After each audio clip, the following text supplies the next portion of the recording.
Maya, you have to protect my saber. So then why did you send it into space?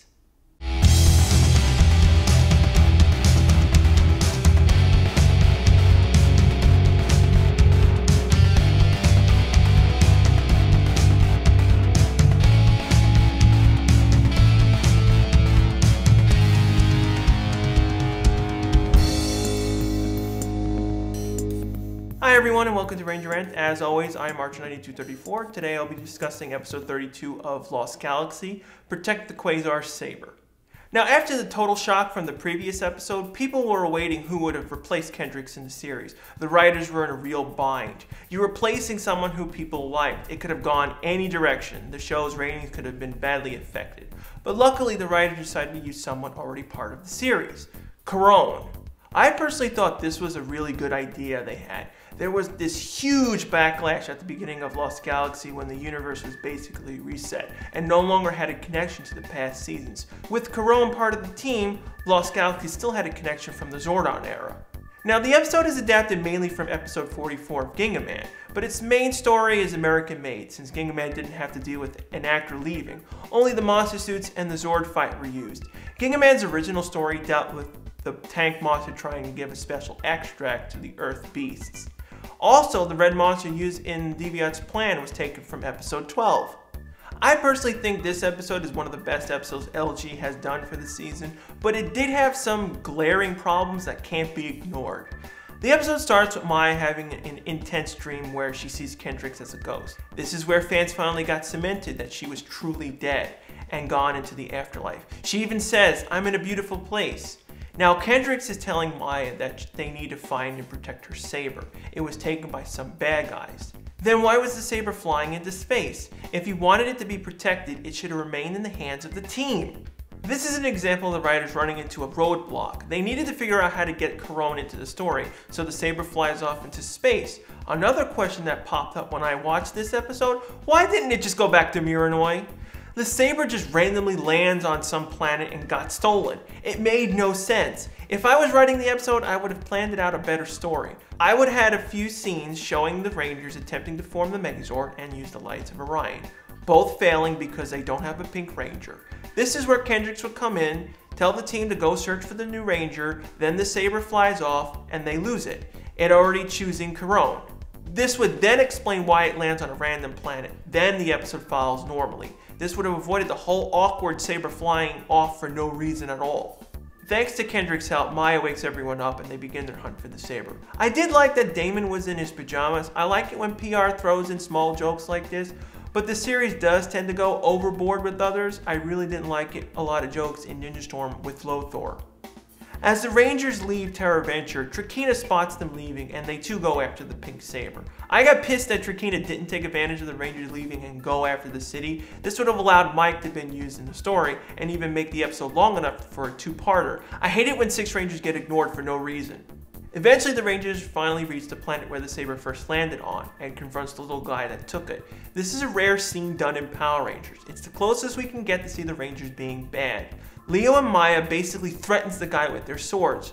I do have a problem with Kai being able to do that bird call. Does LG powers give you the ability to sound like animals? I would have had an easier time believing it if Maya did it. Unfortunately, the Rangers were tricked by Deviant and gave them the wrong location, while Deviant got the real location where the saber went, Planet Onyx.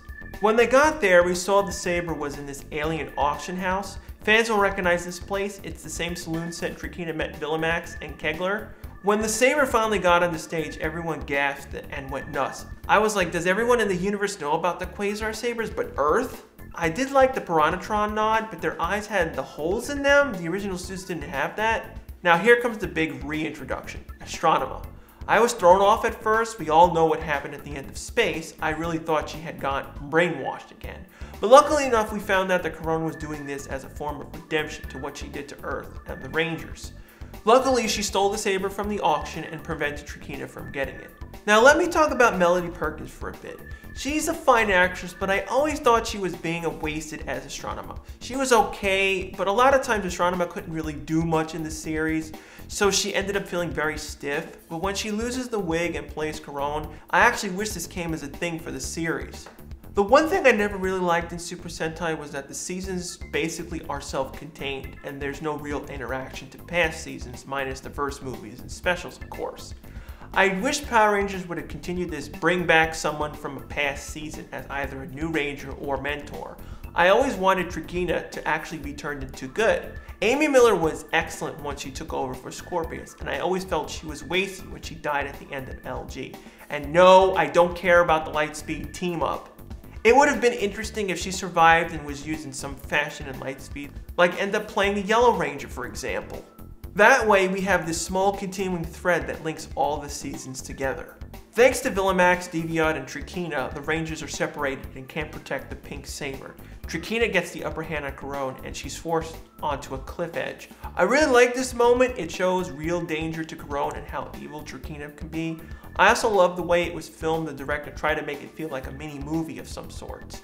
But you have to think about all the other PR seasons where Rangers fell out of buildings and landed unmorphed with no scratches. Would have Karone really have died here?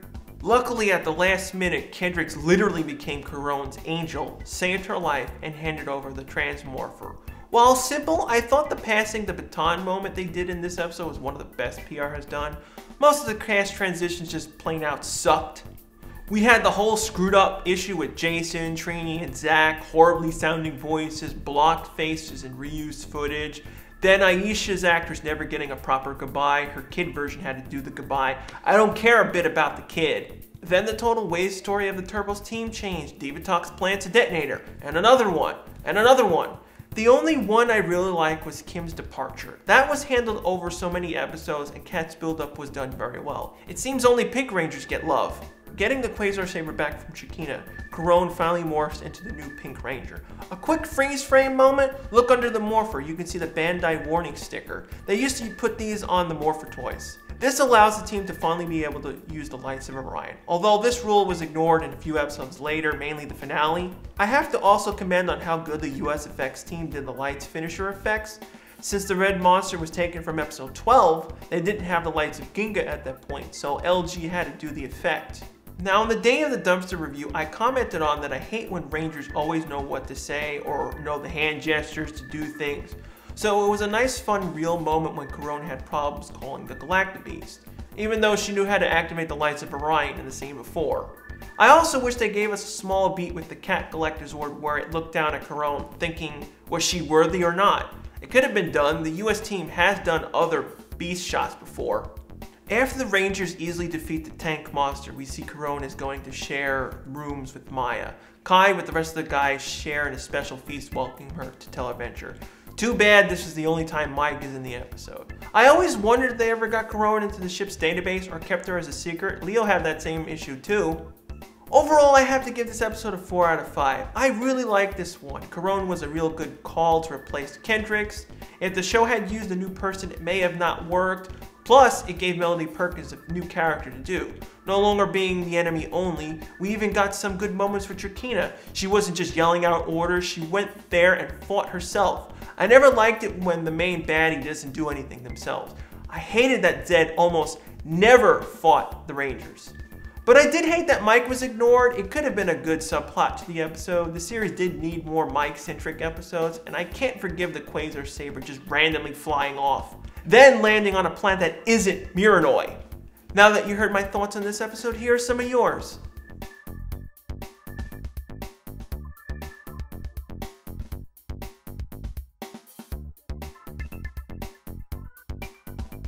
As always, leave a suggestion below on what future episode you would like reviewed, and leave a review comment for the next Ranger Rant episode. I'll pick the 5 best ones, and we'll feature them in the next episode. For next week's rant, I'll be reviewing another song and dance from Power Rangers Zeo. Thanks again for watching. I'll see you guys right back here next week.